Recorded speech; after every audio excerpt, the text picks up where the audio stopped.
Olá, pessoal, tudo bem? Estamos de volta à aula de responsabilidade civil.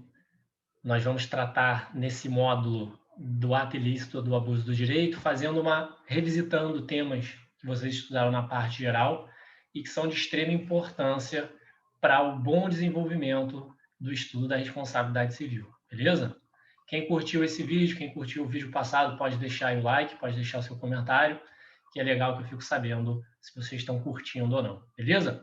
Quem não curtiu também, pode me avisar, pode me falar, tá? Críticas e sugestões e comentários e elogios são bem-vindos, sempre, beleza? Então, no final da última aula, a gente terminou fechando aí a distinção da responsabilidade contratual objetiva e subjetiva e da responsabilidade extracontratual, que também pode ser subjetiva ou objetiva, né? O abuso do direito de informar, um jornal publica uma matéria sua, tá? Falsa, uma notícia falsa, diz que você está envolvido num crime, quando na verdade você nunca esteve envolvido no crime e sequer tem um inquérito nesse sentido. Houve uma confusão total ali por parte do veículo de comunicação, né? Você tem um contrato com esse veículo de comunicação? Não tem. Portanto, a responsabilidade extracontratual, tá? Mas nesse caso houve um abuso do direito de informar, né? E o abuso do direito, conforme preleciona o artigo 187 do Código Civil, é caso de responsabilidade objetiva, ou seja, independente de culpa, beleza? Só um parênteses aqui, tá? Eu tenho até uma ação para um cliente meu que versa sobre abuso do direito de informar, tá? É possível que o veículo de comunicação e até o julgador, ou mesmo o operador de direito, defenda que aí, no caso aí, a responsabilidade é subjetiva, não seria objetiva, tá? Que não se encaixaria no abuso do direito, se encaixaria sim no ato ilícito, cuja regra é pela responsabilidade civil, ok? Mas a gente vai ver na aula de hoje uma decisão que é sobre o goleiro Muralha, o ex-goleiro do Flamengo Muralha, onde foi tratado a hipótese aí como responsabilidade objetiva, ok? Beleza, pessoal. Então, revisitando os conceitos de ato ilícito, o ato ilícito do artigo 186 diz que aquele por ação ou omissão voluntária, negligência ou imprudência, violar direito e causar danos a outrem, ainda que exclusivamente moral, comete ato ilícito. E aí o artigo 927 vai dizer: aquele que por ato ilícito causar dano a outrem fica obrigado a repará-lo, né? O artigo 927 é o que inaugura, como nós já vimos, o título da responsabilidade civil, né? O artigo 186, ele contém os requisitos aí, né, da responsabilidade civil. Então, é aquele por ação ou omissão, né? Então, é uma conduta, pode ser omissiva ou comissiva ou omissiva, né? Essa conduta pode ser por dolo ou por culpa, né? Voluntária, por negligência ou imprudência. Essa conduta tem que violar algum direito, né? Causar dano a outra pessoa. Então, temos o dano e tem o nexo causal, que é justamente o fato dessa conduta causar o dano, né? Comete ato ilícito.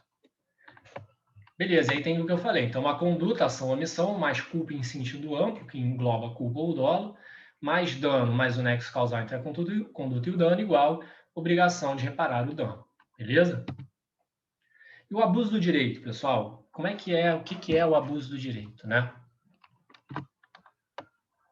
E aí é algo que eu pergunto para vocês, é algo que o tio, né?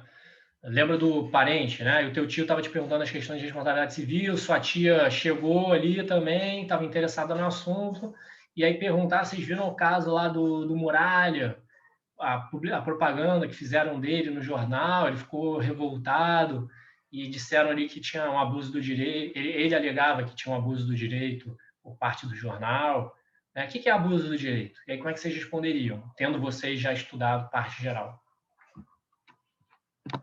Bom, para falar de abuso do direito, pessoal, a gente antes tem que falar de boa-fé objetiva, ok?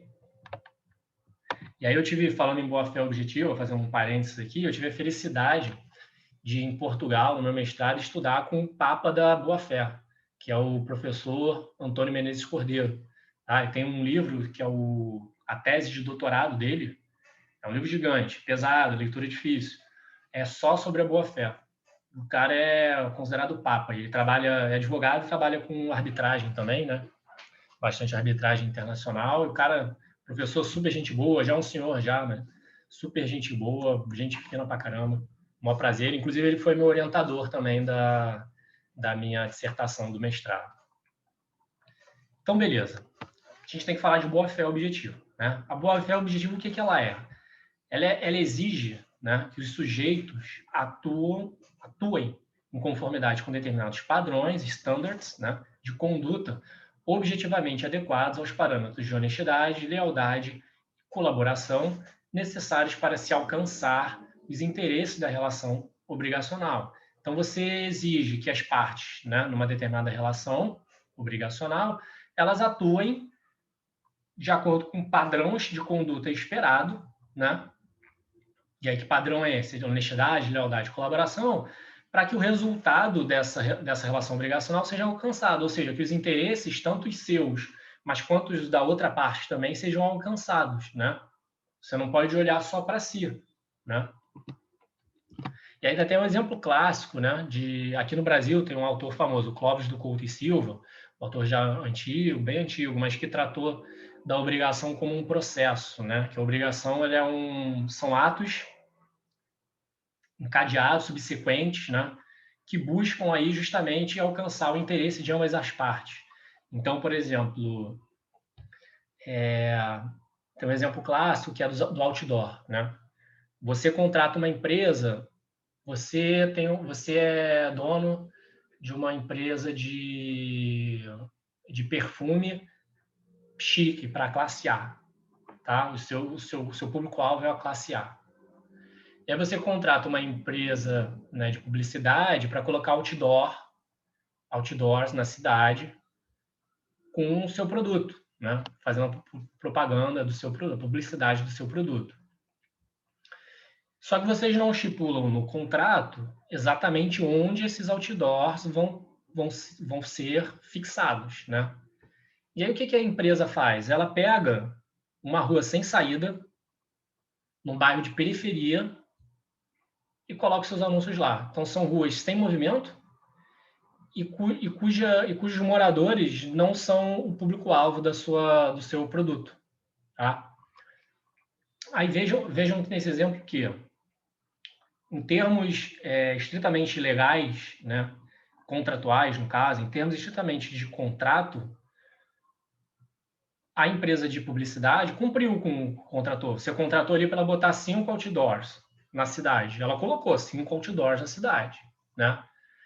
Mas ela atuou em desconformidade com a boa-fé objetiva, né? Porque ela não se atentou ao seu interesse na relação contratual, né?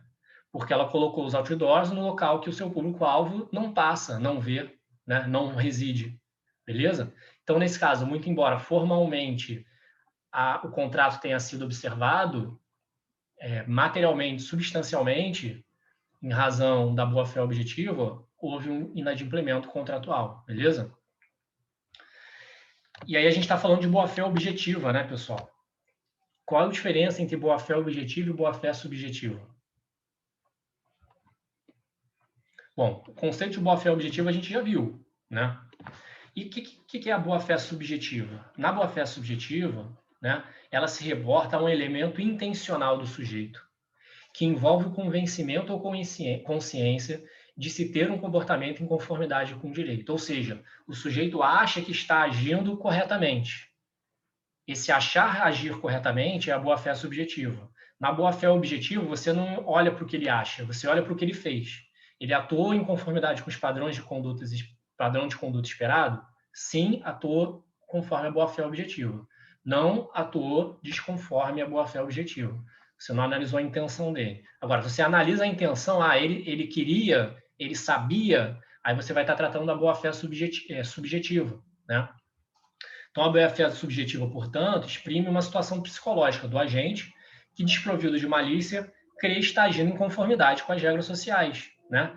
E onde, por exemplo, aonde no Código Civil consta boa-fé subjetiva? Na questão da posse, a posse de boa ou má fé. Essa posse de boa-fé é boa-fé subjetiva, né? Do sujeito que acha que está regular na posse dele, né? Que desconhece os vícios da posse dele.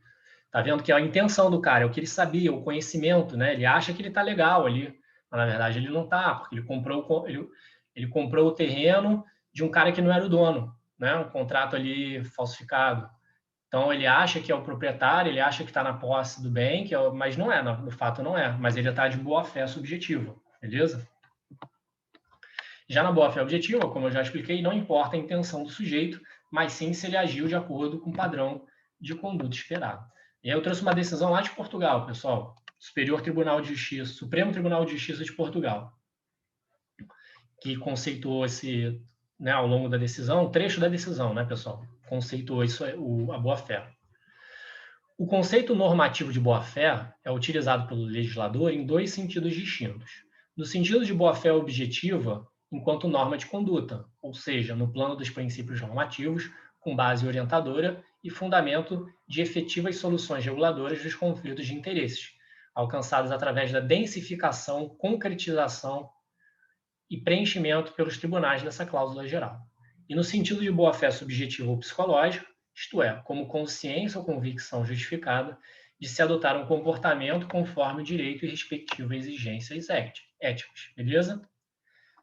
Não está escrito errado não, tá, pessoal? Está escrito em português de Portugal, né? Objetiva, subjetiva, tem mais aí palavras também em português de Portugal, beleza? Efetivas. Beleza. E aí a pergunta que se faz, eu já dei um spoiler aí bonito para vocês, antes e dei um agora, é o seguinte: a má-fé, ela é o contrário de boa-fé objetiva ou boa-fé subjetiva? Você diz assim, o sujeito agiu de má-fé. Né? Quando você diz isso, essa má-fé é contrário de boa-fé subjetiva ou objetiva? Deixar vocês pensando aí, vou beber uma água.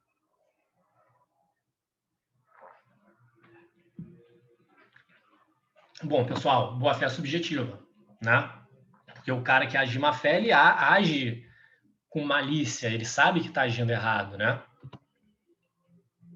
Então, quando você falar agiu de boa-fé subjetiva, o contrário é agiu de má-fé.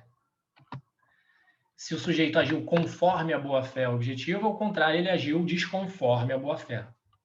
Beleza? Quais são as funções da boa-fé, pessoal?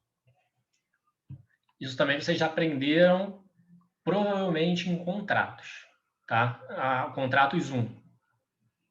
Que a boa-fé é dos princípios contratuais, né? Um dos novos princípios contratuais, juntos do equilíbrio econômico-financeiro, dos contratos, e junto da função social, né? E que se contrapõe aos princípios clássicos aí. Não se contrapõem, eles convivem harmoniosamente atualmente junto com os princípios ditos clássicos, né? Que são quais são? Os princípios contratuais clássicos. A autonomia de vontade, né? Hoje já denominada autonomia privada, a relatividade dos contratos e a obrigatoriedade de cumprimento, né? O pacta sunt servanda, né? Beleza. Então, as funções da boa-fé para a doutrina majoritária seriam 3. Função interpretativa, prevista no artigo 113 do Código Civil, e aí, nessa função, a boa-fé serve como norte de interpretação dos negócios jurídicos.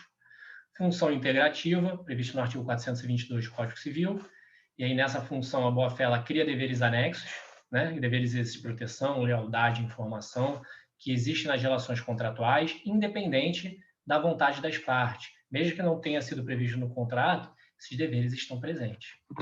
E a função de controle, e aí entra o abuso do direito. Porque justamente é na função de controle que a boa-fé ela busca impedir o exercício abusivo de direitos, conforme dispõe o artigo 187 do Código Civil.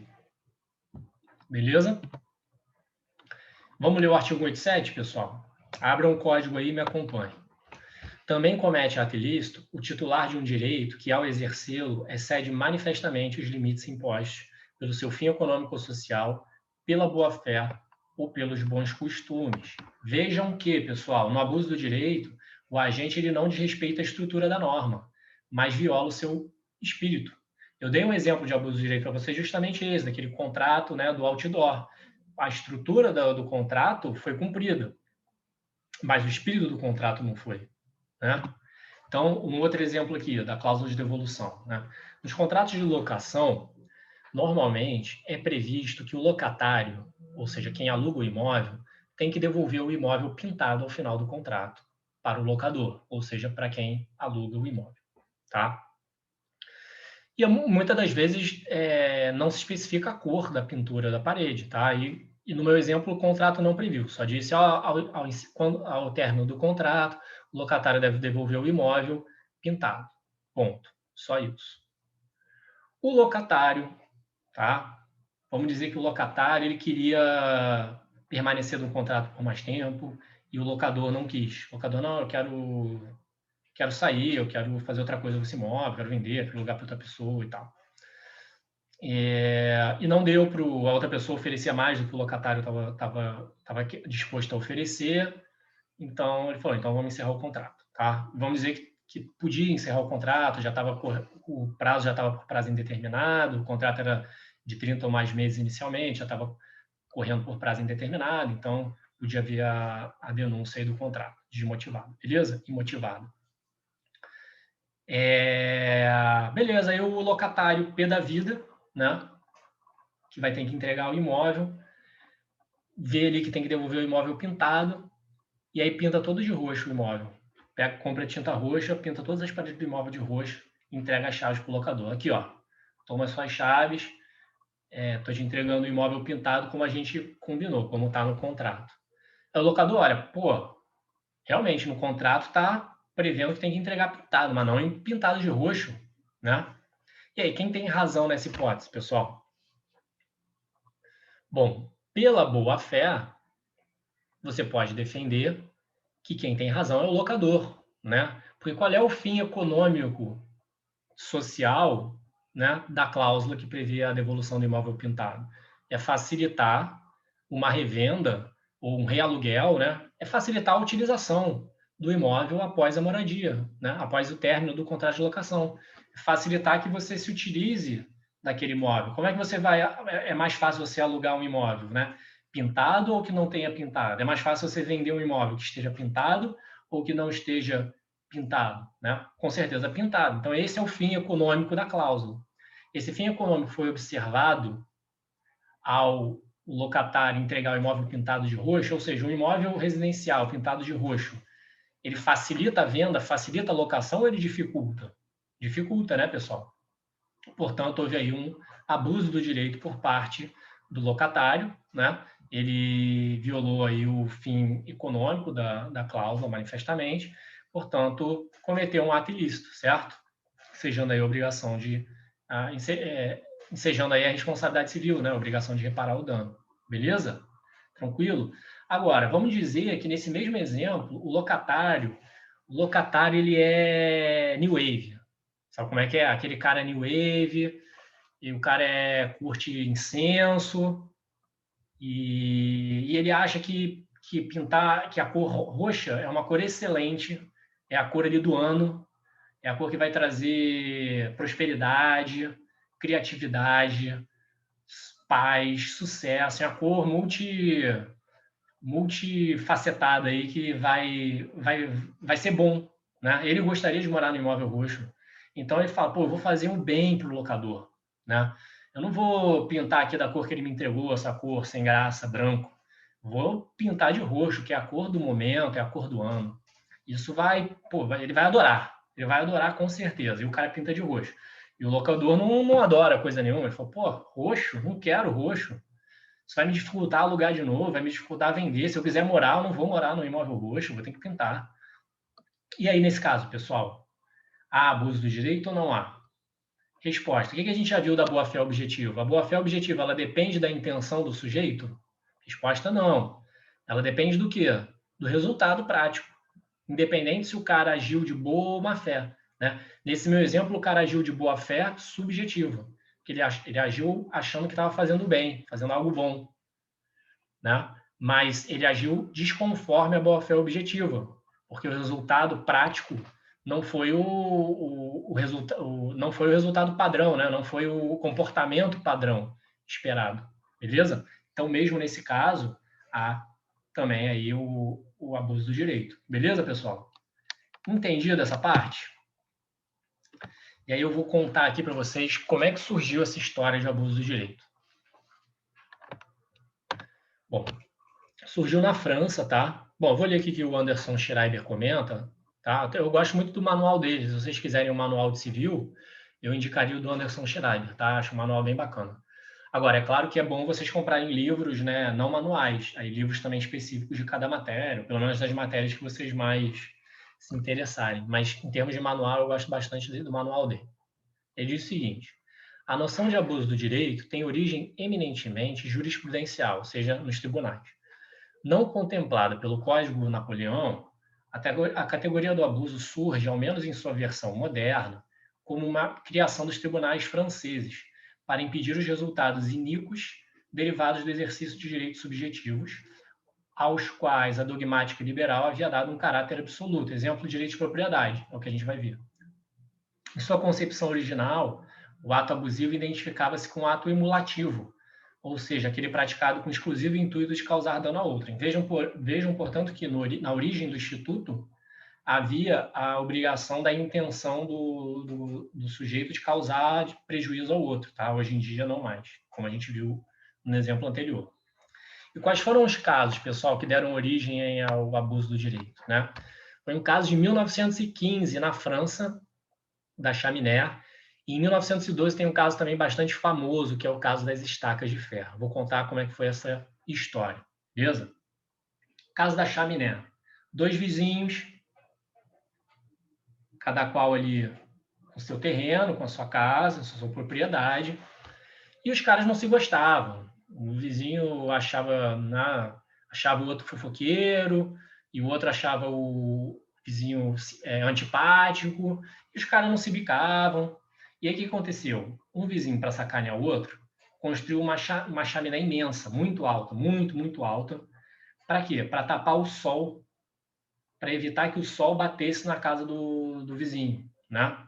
Então, ou seja, nós tínhamos uma chaminé muito alta, o sol, né, com aquela chaminé, essa chaminé gerava uma sombra e essa sombra ia direto para a casa do vizinho, para a janela ali do quarto do vizinho, né?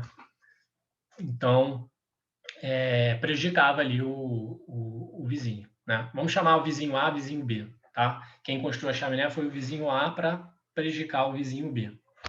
O vizinho B, com razão, ficou pé da vida e ajuizou uma ação junto ao tribunal lá da França para obrigar o vizinho A destruir a chaminé. Tira essa chaminé. Qual a defesa do vizinho A? Se vocês fossem advogados do vizinho A, que construiu a chaminé, o que vocês utilizariam na defesa dele? Muito óbvio. Direito de propriedade. Ou seja, o meu cliente, o vizinho A, ele está exercendo o seu legítimo direito de propriedade. O direito de propriedade ele pode construir o que ele quiser dentro do terreno dele. Ele não invadiu o terreno alheio. Portanto, não há que se falar em qualquer ato ilícito nessa hipótese. Porém, como que entendeu o tribunal francês? Ora, realmente existe o direito de propriedade, né?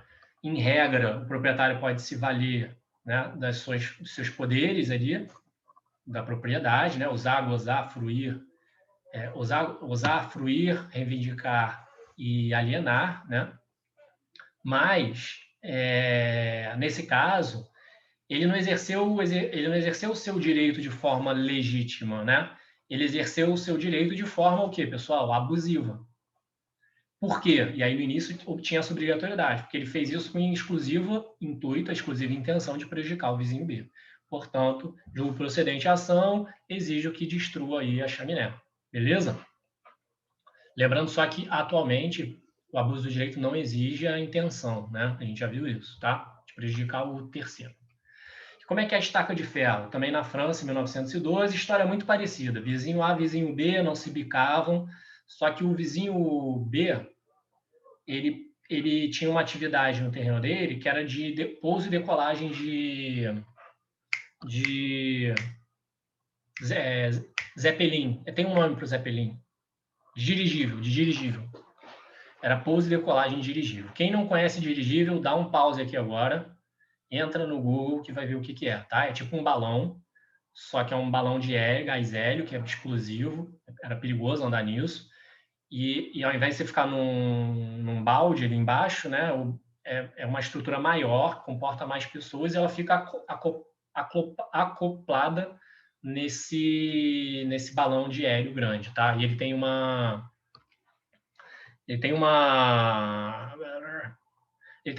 espécie de motor, né, que ele consegue ali voar e se controlar. Ele não fica totalmente ao sabor do vento, diferentemente do balão, tá? Mas mesmo assim ele não consegue contra um vento muito forte, né? Ele é muito sujeito a variações de vento e tal. Era super perigoso, tá? Era super perigoso andar de balão. De dirigível. Quem andou de dirigível na França, e era uma pessoa que fazia muito sucesso na época, era o nosso querido patrono da aviação do Brasil, Santos Dumont. Santos Dumont ele era super famoso na época, inclusive ele lançou moda, né? O chapéuzinho dele, o jeito dele andar virou moda na Europa.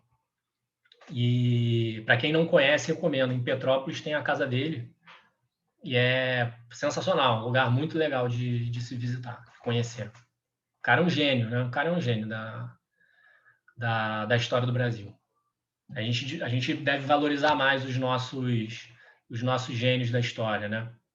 Eu não sei se vocês sabem também, mas o primeiro relógio de pulso, né? O relógio de pulso, foi criado a pedido de Santos Dumont.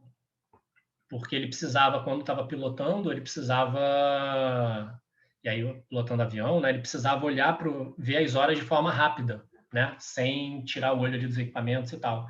E aí ele pediu para fazer um relógio que ficasse preso no pulso dele. E aí surgiu o relógio de pulso. Beleza? Então é isso. Tinha o dirigível, subia, descia. E aí o que o vizinho A fez para sacanear o vizinho B?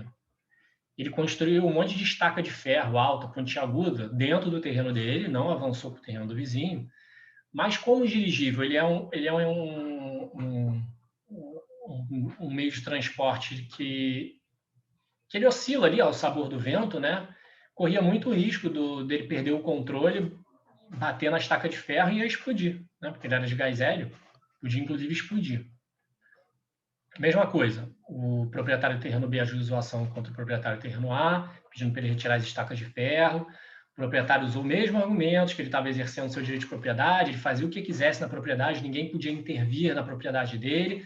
O tribunal falou, a propriedade não é um direito absoluto, é um direito relativo, você tem que exercê-lo, você não pode abusar do seu direito. No seu caso, você está abusando do direito de propriedade, portanto, tire as estacas de ferro. Beleza? Interessante, pessoal? Achou interessante? Faz um comentário, deixe seu joinha aí, beleza?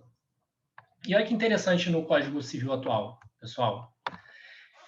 Há uma previsão do ato emulativo no nosso Código Civil atual, que é no artigo 1228, parágrafo 2º do Código Civil. Ele diz assim, ó, são defesos os atos que não trazem ao proprietário qualquer comodidade ou utilidade e sejam animados pela intenção de prejudicar alguém. Isso, pessoal, é o abuso do direito no seu sentido antigo, né? No seu sentido original, de você abusar ali da sua propriedade com a intenção de prejudicar um terceiro. Agora, o que é bacana? Esse artigo, atualmente, ele é totalmente esvaziado, né? Ele é esvaziado por quê? Porque o artigo 187 do Código Civil, que trata do abuso de direito, da mesma forma ele proíbe, né, atos abusivos no exercício da propriedade, no entanto, ele dispensa a análise de intenção de prejudicar outrem, né? Ele é mais amplo, portanto, quem tem artigo 187 do Código Civil não precisa do artigo 1228 do Código Civil. Beleza? No sentido de que o abuso do direito ele gera responsabilidade objetiva, a gente tem o enunciado 37 da primeira jornada de direito civil do Conselho de Justiça Federal, do Superior Tribunal de Justiça, que diz: a responsabilidade civil decorrente do abuso do direito independe de culpa, ou seja, é objetiva, fundamenta-se somente no critério objetivo finalístico. Súmula 127, Tribunal de Justiça do Rio, no mesmo sentido. Para a configuração do abuso do direito, é dispensável a prova de culpa. E qual é a justificativa? De acordo com a noção de abuso introduzida pelo Código de 2002, o exercício de cada direito deve respeitar seu espírito próprio. Olha que legal, ele usou a palavra espírito, né? Buscando assim a realização do ideal de justiça, além da letra fria da lei. Fria foi já de minha parte aqui, esse acréscimo. O critério do abuso não está apenas nas intenções de causar danos, ou seja, não está não é uma boa-fé subjetiva, né? mas no desvio do direito de sua finalidade ou função social. E aí eu complemento, independente da intenção de causar dano ou não. Beleza? Enunciado. Vou explicar para vocês o que são essas jornadas de direito civil. A gente vai ver, ao longo das aulas, bastante aí enunciados de jornadas de direito civil, que são reuniões, congressos, né, periódicos, normalmente anuais, nas quais diversos operadores do direito, então são advogados, professores, juízes, promotores, defensores, se reúnem, né? Antes, eles propõem temas, eles propõem soluções para questões controversas dentro do direito civil, e eles propõem enunciados. Olha, eu acho que isso a gente deve determinar isso. E aí põe para votação, tá? E aí lá no Congresso tem a votação, caso seja aprovado, né? É criado um enunciado sobre determinado tema que, em teoria, tá, pessoal? Em teoria, representa a posição majoritária da doutrina sobre um determinado assunto, ok? Só é bacana saber que nem sempre isso é verdade, porque existe a famosa maioria de ocasião, né? Imagina que, sei lá, vou dar um exemplo aqui meio esdrúxulo, mas que pode acontecer, entendeu? E que efetivamente já aconteceu algumas vezes. Digamos que tenha 100 pessoas para votar, tá? 50 e 20 pessoas, vamos lá, metade votaria sim, metade votaria não. 20 pessoas vão para o banheiro, estão no banheiro, estão lanchando, estão atendendo o telefone, e essas 20 votariam não, né? Algo que ficaria empatado na votação agora vai ficar algo amplamente favorável ao sim, né? Mas que não representa o que seria a realidade, né? Ou se, por exemplo, vão umas pessoas a um determinado congresso que tem uma posição X sobre um determinado tema, mas na prática, no Brasil inteiro, existem mais posições que defendem, mais pessoas que defendem a posição Y, né? Mas como quem está ali presente naquele congresso, a maioria defende a posição que em termos de Brasil é minoritária, vai acabar sendo majoritária ali no Congresso, beleza? Por isso que eu falo em teoria, que existem as chamadas aí maiorias de ocasião, tá? Bom, vamos fechar a aula então com um exemplo concreto aqui, para vocês pescarem. Eu não vou adiantar o caso do Muralha, vai ficar para a próxima aula. O caso é o seguinte, o Antônio, ele vendeu sua geladeira usada para Maria, sua vizinha, que se comprometeu a pagar R$ 1.500 em 5 parcelas mensais. Ocorre que Maria se tornou inadimplente no segundo mês, ou seja, ela parou de pagar. O Antônio conversou com Maria e esta lhe explicou que estava com dificuldades financeiras, pois seu pai estava com Covid-19, mas que ela pagaria assim que possível. Então, o Antônio se sensibilizou com a situação, mas passado algum tempo, navegando pelas redes sociais, ele viu fotos de Maria em festas pagas e caras, comprando joias e, inclusive, viajando para fora do estado. Investigando mais, descobriu que o pai de Maria jamais tinha ficado doente. Diante disso, Antônio contratou uma banda para ficar na frente da casa de Maria, cantando paródias de músicas carnavalescas, com temas de devedor, como Maria eu quero, Maria eu quero, Maria eu quero receber, dá meu dinheiro, dá meu dinheiro, dá meu dinheiro para deixar de me dever. Ou ai, ai, ai, ai, está chegando a hora, o dia já vem raiando, Maria, paga o que me deve agora. Diante do exposto, pergunto aos senhores: a atitude de Antônio é lícita ou não? O que vocês decidiriam no caso desse? Beber uma água aqui, dá um golinho enquanto vocês pensam. Quem quiser pensar também, dá um pause, que daqui a pouco eu já vou para a resposta, beleza? Quem quiser dar um pause aí que eu vou partir. Não. A atitude claramente abusiva, tá? Abuso do direito de cobrança. É claro que ele tem o direito de cobrar, mas pelas vias legais, ele pode negativar o nome dela, ele pode ajuizar uma ação de cobrança, mas ele não pode botar uma banda carnavalesca na frente da casa da Maria cantando músicas vexatórias a ela, certo? Então, atitude abusiva, fundamento, artigo 187 do Código Civil. Eu botei propositalmente aqui que ele vendeu uma geladeira para a vizinha dele, ou seja, não era relação de consumo, tá? Quem for assistir minhas aulas de consumidor vai entender bem isso, quando que há relação de consumo, quando que não há. No entanto, se fosse um caso de relação de consumo, aí você poderia se utilizar de um artigo específico do Código Civil, tá? Que é o artigo 42, que diz assim: na cobrança de débitos, o consumidor inadimplente não será exposto a ridículo nem será submetido a qualquer tipo de constrangimento ou ameaça. Beleza? Pessoal, o caso do Muralha eu vou deixar para a próxima aula, só vou dar um spoiler aqui para vocês rápido, pra vocês ficarem com aquele gostinho, tipo Netflix, né, que já dá um spoiler do próximo episódio. Então eu vejo vocês na próxima aula, um grande prazer, um grande abraço e até a próxima.